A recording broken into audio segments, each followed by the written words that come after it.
What's up guys, Batman here, where today we're doing a map guide of Launch Site. This is a bigger map, and over here we start off with the battle rifle. It can also be the commando.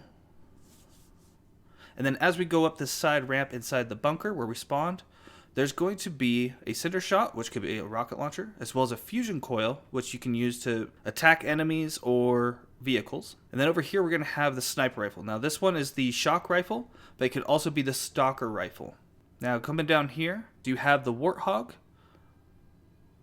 as well as you have a ghost, which is perfect because it fits a four-man team trying to steal the flag. There's another fusion coil and a sentinel beam that can also be a needler. So we warp over. There's another fusion coil. The repulsor equipment, which is actually a really good one to have on this map, especially since there's edges that can lead off. And you can actually use this to go up to the second platform, to the launch pad itself. Now, if you come through the tunnel and you come out of here, there's another fusion coil by the elevator, as well as we have the Ravager, which could also be the Hydra, and some spike grenades. Here, you'll see there's a commando, which could also be a battle rifle, depending on what the opposite is. And there's a little vent here. If you drop down, it just takes you right to the spawn point for the repulsor. And it's a great way to get out of danger quickly. Now, if you come over here, you're going to see that we have a mongoose on the other base. And if you climb up here and you walk up this vent, you're going to see a sniper rifle. Now, it could be the skewer or the S7 sniper rifle. So all four sniper rifles could technically be available on this map, not at the same time, but throughout. This is a pistol spawn, so it could be plasma pistol, disruptor, or a mangler. Here is another commando spawn, but could also be a BR when you're in Tower 2.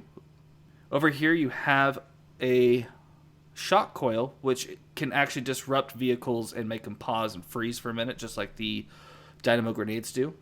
Over here we have another pistol spawn. This one looks like it's a mangler. Coming up top to the back where the spawn tower is, or launch tower, it's a shotgun. It's either going to be the Bulldog or the Heat Wave, and this is going to be the spawn point for the opposite team on launch tower.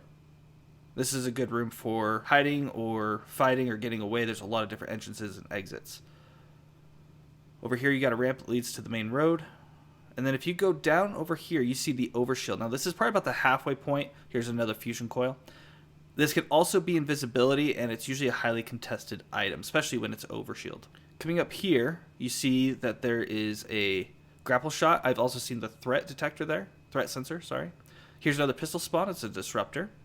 A warp, which I'll show you where that goes in just a moment. Run down these steps over by the bend. You're going to see this warp to the left. But before that, we spawned over there to the right. And then overshield. And then this is the enemy team base over by the shuttle. You come in here. Takes you right to where we just were. It's called Closet. Now, if you come over here, this is where the threat sensor is. And then over here in operations, you can jump on these little computers. Also, there's another vent. Another commando with a fusion coil. You're over by OV a little bit. This is a good spot to kind of camp if you're going to with a sniper if you're good at it. But if you're in danger, you can just drop down, and it takes you right in front of the tower. Of Tower 1 and Tower 2, where we just were. Also get dynamo grenades right here. And this is the other side when you warp over. This is a needler, or it could be the sentinel beam. Now, if you jump on this truck, you can actually get to Tower 1. There's plasma grenades there. If you go up the warp, you're on Tower 2. You have a good view of the street. Again, commando or BR. And then if you go over here towards the enemy base, you can actually see quite a bit. You have really good range of visibility, but you can actually jump over here if you time it just right. So if you jump up on the ledge a little bit, you have to get a sprint going, and then jump and catch yourself. It's not too difficult to do, but you definitely don't want to do it under pressure. Now over here we do have a drop wall. This is in front of the bunker where the first team spawns, where we were initially. If you go up here, there's plasma grenades on the comms tower. And then at the top of comms tower, you have cinder shot or the Spanker rocket launcher. All right, if you run over here you can jump. Now you're going to fall off if you go too far. What you got to do is you need to have the grapple shot if you have it, like on a customs game or Fiesta. Now you can jump and hide right here and get people over by the bunker spawn. Or if you jump over and then use a grapple shot, or you can do it from the ground, you are actually pretty well hidden.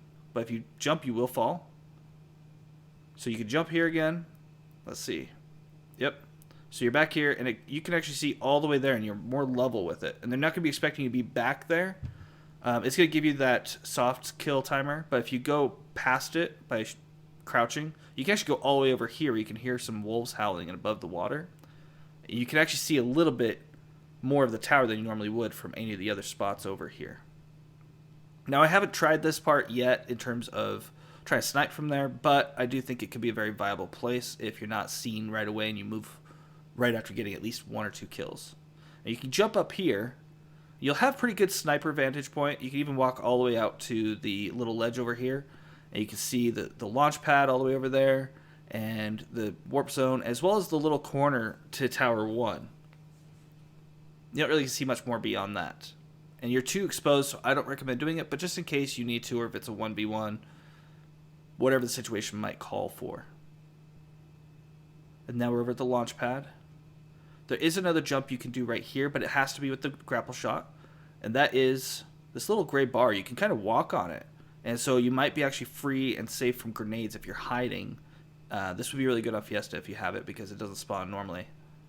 There isn't a whole lot of jumps on this one, but that one is a good one to know. You can also jump over here. It gives you pretty good access to being able to see a lot. That's where the flag spawns. There's also a little window here that you can jump through or shoot through, throw grenades. And that's all we have for today. If you did enjoy this video, please like and subscribe. Thank you for watching TST Gaming, and until next time, just play.